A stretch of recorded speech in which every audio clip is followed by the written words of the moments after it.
জানিয়ে দিব এই মুহূর্তে পাওয়া সর্বশেষ বাংলা সংবাদ। শুরুতেই শিরোনাম। নির্বাচনের ঘোষণা তাড়াতাড়ি হওয়া উচিত, মির্জা।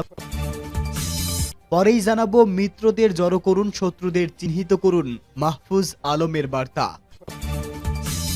এরপরেই থাকবে ভুল করলে কিন্তু পস্তাতে হবে, তারেক রহমানের বার্তা। জানাবো হঠাৎ অসুস্থ হয়ে হাসপাতালে লুৎফর জামান বাবর। এবং সর্বশেষ জানাবো নতুন ফ্যাসিস্ট যাতে তৈরি না হয় সেদিকে নজর রাখতে বললেন চরমোনাইয়ের পীর। সংবাদ শিরোনাম শুনুন, এবারে বিস্তারিত। নির্বাচনের ঘোষণা তাড়াতাড়ি হওয়া উচিত বলে মির্জা ফখরুলের মন্তব্য। বিএনপির মহাসচিব মির্জা ফখরুল ইসলাম আলমগীর বলেছে, ত্রয়োদশ জাতীয় সংসদ নির্বাচনের ঘোষণা তাড়াতাড়ি হওয়া উচিত। 6 মাসের মধ্যে সব সমস্যার সমাধান করে ফেলা সম্ভব, এজন্য নির্বাচনের ঘোষণা তাড়াতাড়ি দরকার। বিগত 16 বছর দেশে সংসদীয় গণতন্ত্রের চেষ্টা হয়নি, সেই চেষ্টাটাই আবার চালু করতে হবে। বিএনপির প্রতিষ্ঠাতা সাবেক প্রেসিডেন্ট জিয়াউর রহমানের 89তম জন্মবার্ষিকী উপলক্ষে গতকাল রাজধানী শেরেবাংলা নগরে তার সমাধি নিয়ে কথা বলেন। ফখরুল বলেন, সংস্কার ও নির্বাচনেরও একসঙ্গে হতে পারে। রাজনৈতিক দলগুলোকে আলোচনাকার কমিশন রিপোর্ট চূড়ান্ত করতে হবে, আর নির্বাচনের মধ্য দিয়েই জনগণের কাছে যাওয়া সম্ভব, জন আকাঙ্ক্ষা সম্ভব। তিনি বলেন, 4 সংস্কার কমিশন যেসব সুপারিশ দিয়েছে তা বাস্তবায়নে রাজনৈতিক দলগুলোর ঐক্যমত প্রয়োজন। ঐক্যমত ছাড়া এসব সুপারিশ বাস্তবায়ন করা সম্ভব। রাজনৈতিক দল, ছাত্রসন এবং সহযোগিতা ছাড়া সুপারিশ বাস্তবায়ন করা সম্ভব হবে না। মিত্রদের জড়ো করুন, শত্রুদের চিহ্নিত করুন, মাহফুজ আলমের হুঁশিয়ারি। মিত্রদের জড়ো করা এবং শত্রুদের চিহ্নিত করার আহ্বান জানিয়েছেন সরকারের উপদেষ্টা মাহফুজ আলম।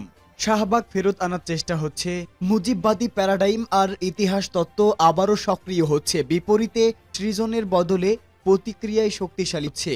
নিজের ফেসবুক আইডিতে ফ্যাসিবাদদের জীবন ও জুলাই বিরোধী শক্তি শিরোনামে সব কথা বলেন। মাহফুজ আলম বলেন, ফ্যাসিবাদদের বিভিন্ন শাখা প্রশাখা আবারও সক্রিয় হচ্ছে। পুরনো ভাবাদর্শিক বন্দোবস্ত সক্রিয় হয়ে গেছে। সরকারের দায় দিন, অসুবিধা নেই, আমরা চেষ্টা করছি। কেন পারিনি বা আপনাদের প্রত্যাশা মতো পারছি না সেসব ব্যাখ্যা আমরা দিব, কিন্তু কালচারাল ফ্যাসিজম এবং পুরানো অর্থনৈতিক বন্দোবস্তের বিরুদ্ধে আমাদের নিরন্তর লড়াই প্রয়োজন। তিনি বলেন, সামাজিক ফ্যাসিবাদ বনাম সেকুলারিসদ্দা খেলা নষ্ট করে দেওয়া দরকার, নাইলে এ দুই শক্তিকে হত্যা তুলবে। ভুল করলে কিন্তু পস্তাতে হবে, মন্তব্য তারেক রহমানের। বিএনপি নেতা কর্মীদের সতর্ক করে দলের ভারপ্রাপ্ত চেয়ারম্যান তারেক রহমান বলেছেন, জনগণ সঙ্গে না থাকলে কি হয় তা 5 আগস্ট দেখিয়ে দিয়েছে। কাজেই ভুল করলে জনগণ আবার কোনো একটা কিছু দেখিয়ে দিবে, তখন কিন্তু পস্তাতে হবে, হা হুতাশ করতে হবে। এখনো সময় আছে, মানুষ যেভাবে চায় সেভাবে চলতে হবে, মানুষের পাশে গিয়ে দাঁড়াতে হবে। রাজধানীর রমনায় মিলনায়তনের আয়োজিত আলোচনা সভায় ভার্চুয়ালি যুক্ত হন তারেক রহমান। বিএনপির প্রতিষ্ঠাতা ও সাবেক রাষ্ট্রপতি জিয়াউর রহমানের 89তম জন্মবার্ষিকী উপলক্ষে এই আলোচনা সভার আয়োজন করা হয়। সভায় প্রধান অতিথি হিসেবে বক্তব্য রাখেন তারেক রহমান। যখন জনগণ ক্ষিপ্ত হয়, স্বৈরাচার দেশ থেকে পালিয়ে যেতে বাধ্য হয়, এখনো চোখের সামনে জ্বলজ্বল করছে সেই উদাহরণ। ছাত্র জনতার অভ্যুত্থানে গত 5 আগস্ট আওয়ামী লীগের সরকারের পতন হয় এবং শেখ হাসিনা দেশ ছেড়ে পালিয়ে যেতে বাধ্য হন। বিষয়টি ঈদ করে দলের নেতা কষে তারেক রহমান বলেন, যতই মনে মনে তৃপ্তি বোধ করেন বিএনপি বড় দল, জনগণ যদি ক্ষিপ্ত হয়, জ্বলজ্বল করছে সেই উদাহরণ। কাজেই দিন শেষে বিএনপির ভারপ্রাপ্ত চেয়ারম্যান তারেক রহমান বলেন, কিছু কিছু রাজনৈতিক যত ছোট বা বড় হোক না কেন, তারা বিভিন্নভাবে বিএনপির পক্ষে কিছু কথা বলার চেষ্টা করছে। এ ব্যাপারে নেতা কর্মীদের সলতে হবে।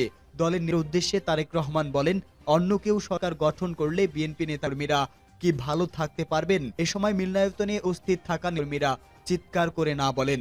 এরপর তারেক রহমান বলেন, কোনো কারণে যদি অন্য কেউ সরকার গঠন করে তাহলে সেটা কি দেশের জাতির জন্য ভালো হবে? এবারও নেতাকর্মীরা না বলেন। শেষে তারেক রহমান নেতাকর্মী বলেন, এখনো সময় আছে, মানুষের পাশে গিয়ে দাঁড়ান, মানুষের ভালো করুন। এখনো আমাদের সময় আছে, মানুষ যেভাবে চায় সেভাবে চলেন। দিন শেষে কিন্তু আপনাকে ওই লোকের কাছেই যেতে হবে। হঠাৎ অসুস্থ হয়ে হাসপাতালে লুৎফর জামান বাবর। সাবেক স্বরাষ্ট্র প্রতিমন্ত্রী লুৎফর জামান বাবর হঠাৎ অসুস্থ হয়ে পড়েছেন। সন্ধ্যায় তাকে রাজধানীর ইউনাইটেড হাসপাতালে নেওয়া হয়েছে। জানা যায়, সঙ্গে মত বিনিময়ের সময় হঠাৎ বুকের বাঁ পাশে ব্যথা অনুভব করেন তিনি। পরে তাকে রাজধানীর ইউনাইটেড হাসপাতাল দীর্ঘ 17 বছর পর গত বৃহস্পতিবার কারাগার থেকে মুক্তি পান সাবেক স্বরাষ্ট্রমন্ত্রী ফারজামান বাবর। নতুন ফ্যাসিস্ট যাতে তৈরি না হয় সেদিকে নজর রাখতে হবে, চরমনাই পীরের মন্তব্য। ইসলামী আন্দোলন বাংলাদেশের আমির ও চরমনাইয়ের পীর মুফতি সৈয়দ মোহাম্মদ রেজাউল করিম বলেছেন, ফ্যাসিস্ট তাড়িয়েছি, আবার নতুনভাবে যাতে ফ্যাসিস্টের জন্ম না হয় সেদিকে সকলকে নজর রাখতে হবে। বাংলাদেশ সুপ্রিম কোর্ট আইনজীবী সমিতি ভবনের শহীদ শফিউর রহমান মিল্লায়ত ইসলামী আইনজীবী পরিষদ সম্মেলনে প্রধান অতিথির বক্তব্যে তিনি কথা বলেন। ইসলামী আন্দোলনের এক সংবাদ বিজ্ঞপ্তিতে বলা হয়, মুফতি সৈয়দ মোহাম্মদ রেজাউল করিম সম্মেলনে বলেন, অতীতের শাসকেরা গত 53 বছরে 1-2 বার নয় 5 বার বাংলাদেশ চ্যাম্পিয়ন বানিয়েছে। এই দুর্নীতিবাজদের রাষ্ট্রপতি রেখে পরিবর্তন আনা হবে। সৎ, যোগ্য ও ন্যায়পরায়ণ মানুষকে রাষ্ট্র ক্ষমতায় অধিষ্ঠ করতে হবে। সমাজের ইসলামী নীতি আদর্শ বাস্তবায়ন করলে ব্যক্তি, সমাজ ও রাষ্ট্রীয় পর্যায়ে শান্তি প্রতিষ্ঠা হবে। এ সময় তিনি বলেন, দেশে শান্তি চাইলে সাম্য, মানবিক মর্যাদা ও সামাজিক ন্যায় বিচার প্রতিষ্ঠায় ইসলামী আদর্শ বাস্তবায়ন করা জরুরি।